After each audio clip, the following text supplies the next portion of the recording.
Let's talk about the arm articulation first. The joints are quite tight, but they are still very manageable, which is actually a good sign. Right away, you'll notice the elbow joint works really well, giving the arm a nice range of motion. Alright, let's test the other joint.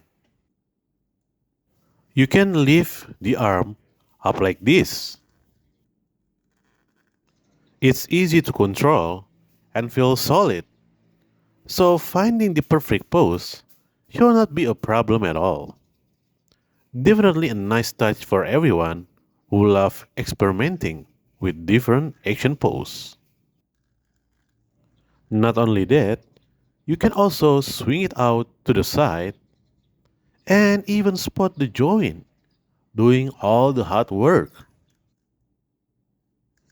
This joint is also supported by the shoulder joint, which is why the arm movement feels so smooth and solid.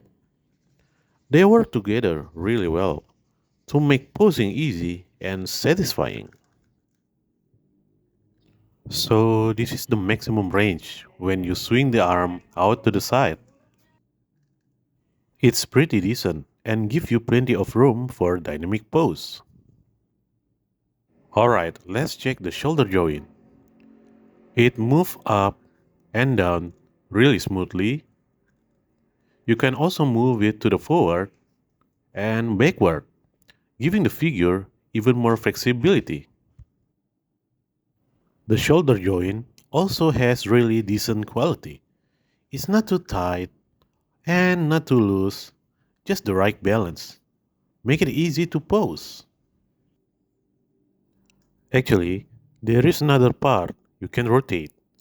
It doesn't spin a full 360 degrees, but it still adds a nice bit of extra articulation.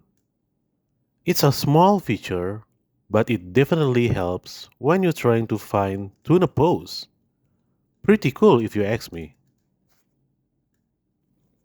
Alright, let's move on to the hands. Once again, you can rotate them, although they don't spin a full 360 degrees.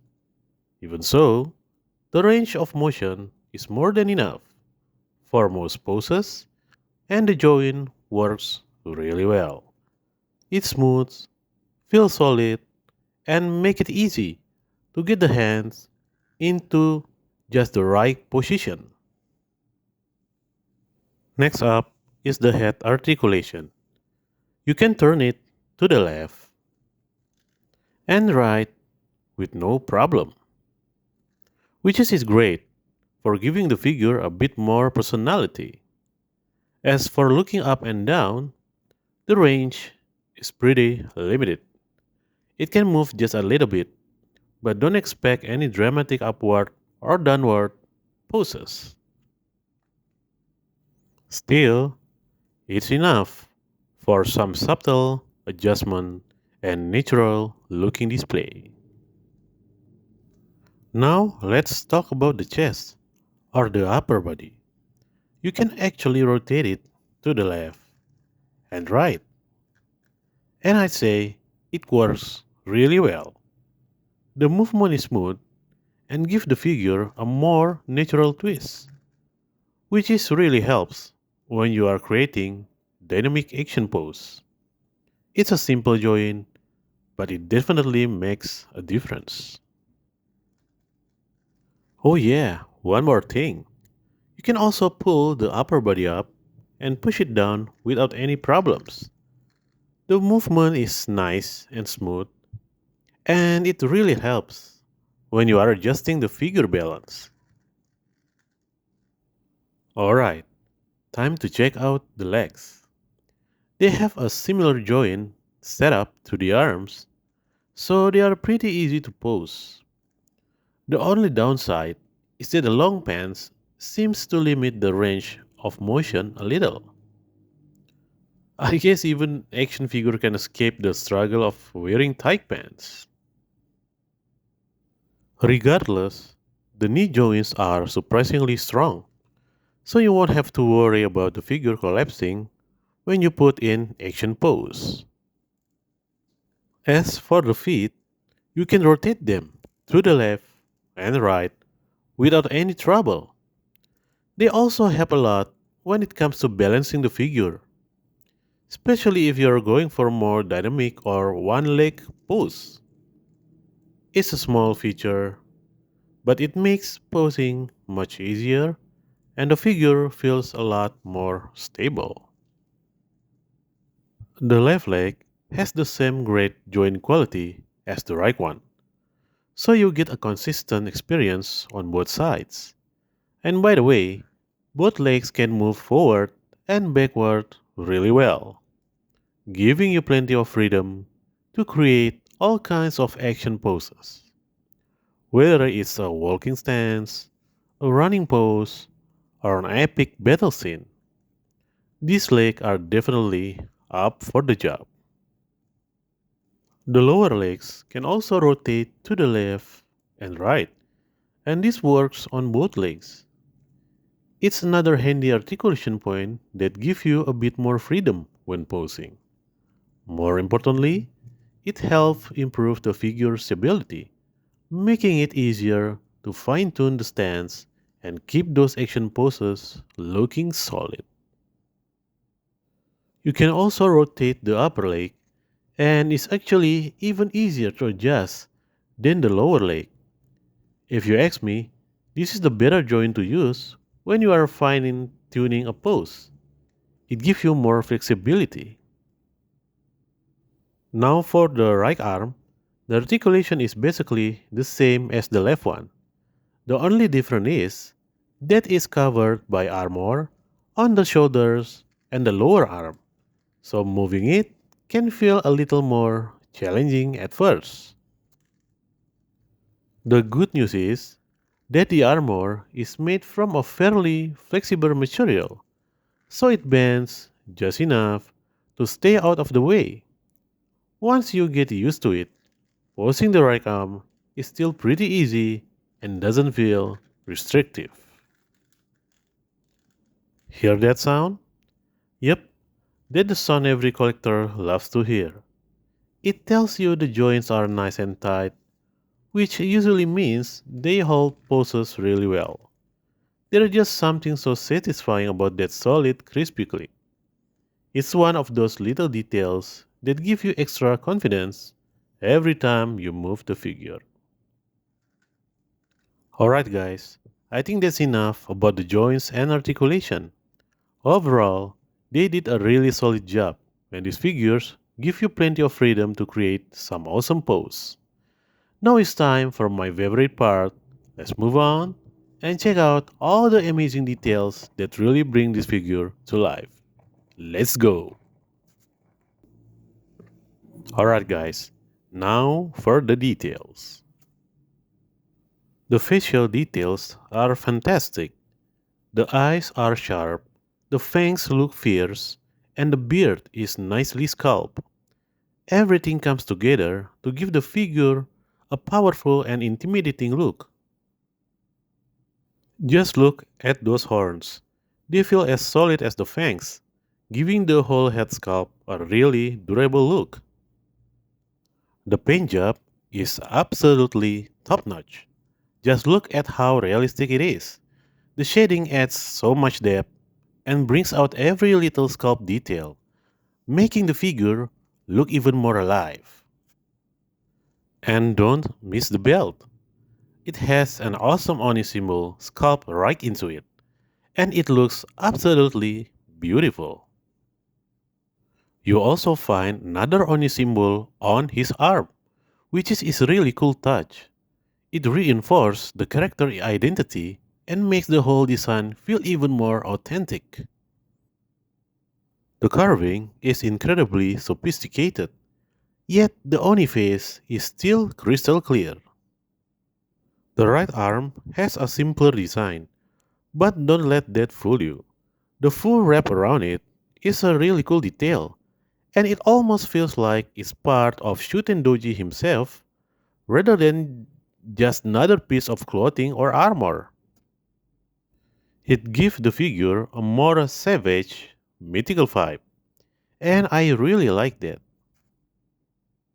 Okay, let's move on and take a closer look at another piece of fur.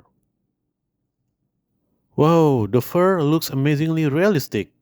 It's packed with texture and gives the figure a much more natural look. And on the sides, there is also armor covering the hips and legs, finished with some really sharp looking spikes. They add a brutal, intimidating vibe that fits Shuten Douji perfectly.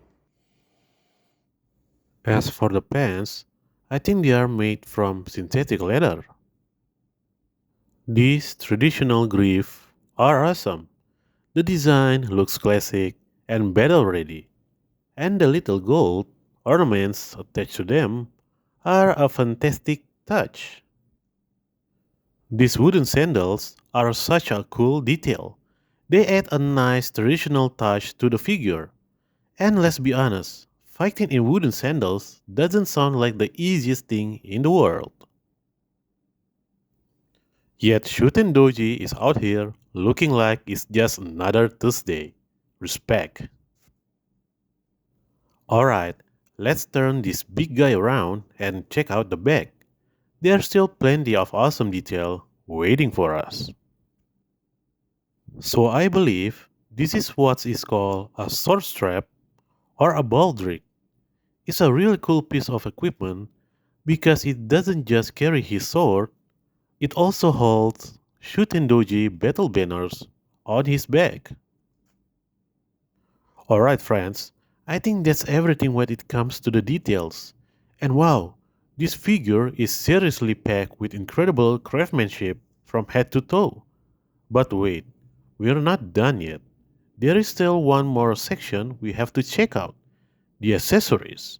And trust me, this is where the things get even more exciting. So stick around because it's about to get epic. Alright, let's kick things off with the accessories. Starting with this alternate head. The sculpt is amazing. Just look at all those little details. And the coolest part? His jaw is actually made of metal. Well, not real metal, but you can see it, right? Now that's what I call a scary head. I think this part is called the shikoro. It's made from a flexible material, so you don't have to worry too much when posing the figure. And the paint job, super clean. The colors look rich and all the little details really pop. Next up, we've got this massive samurai helmet. And wow, it looks absolutely incredible. It's covered with intricate carving from top to bottom, giving it a really ancient and battle-worn vibe. It feels like something that's been passed down through generations of legendary warriors. The horns are especially amazing. They are huge, sharp, and instantly grab your attention. And if you look closely, you'll spot some unique symbol carved into the upper part of the helmet. Those little details really make it feel mysterious and full of history. And for the next accessory, we've got this giant sword. Wow, just look at the size of that thing. It's absolutely massive. This is not the kind of sword that you casually swing around. The details are awesome too. It even has a spinal bone and skull attached near the hilt, giving it a brutal dark fantasy vibe. It's creepy, it's badass, and it's fit Shuten Doji well designed perfectly. Definitely one of the coolest accessories in the whole package. Even the sword pommel looks like a giant talon, which is such a cool design choice. And honestly, it looks dangerous too. Next up, we've got an accessory that really cranks up the battlefield vibes, this epic war banner. Seriously, Once you attach it to the figure, Shuten Douji instantly looks like he's leading an entire army into battle. The banner has an awesome design, with clean paint and great details that make it stand out without stealing the spotlight. It's one of those accessories that adds so much drama to your display. Now, this is how you make entrance. And here the good news. There are two of them. That's right, you get a pair of these awesome war banners. It makes the figure look even more epic, almost like a legendary warlord marching onto the battlefield. More banners, more drama, more awesomeness. And for the next accessory, I'm honestly not 100% sure what it's supposed to be. It kind of looks like a small shield, but if you know the actual name, feel free to let me know in the comments. Either way, the design is still awesome. It's packed with a cool sculpt details and has that same Asian Betterworn style. Now this is a seriously bold accessory. You definitely don't see beads like this every day. They are massive, eye-catching, and loaded with personality. And just look at those skulls hanging from them, different size, incredible sculpting, and packed with creepy details. It's dark, intimidating, and ridiculously cool. This is exactly the kind of over the top accessory that makes Shuten Doji stand out from the crowd. And once again, I'm not exactly sure what these chains are supposed to do. My guess is they are meant to be wrapped around his body as extra decoration. And honestly, they do an awesome job. They make Shuten Doji look even more menacing. Alright, next up we have the Hell Bludgeon. And wow, would you look at the size of this thing? It's absolutely enormous. This is basically the definition of pure suffering.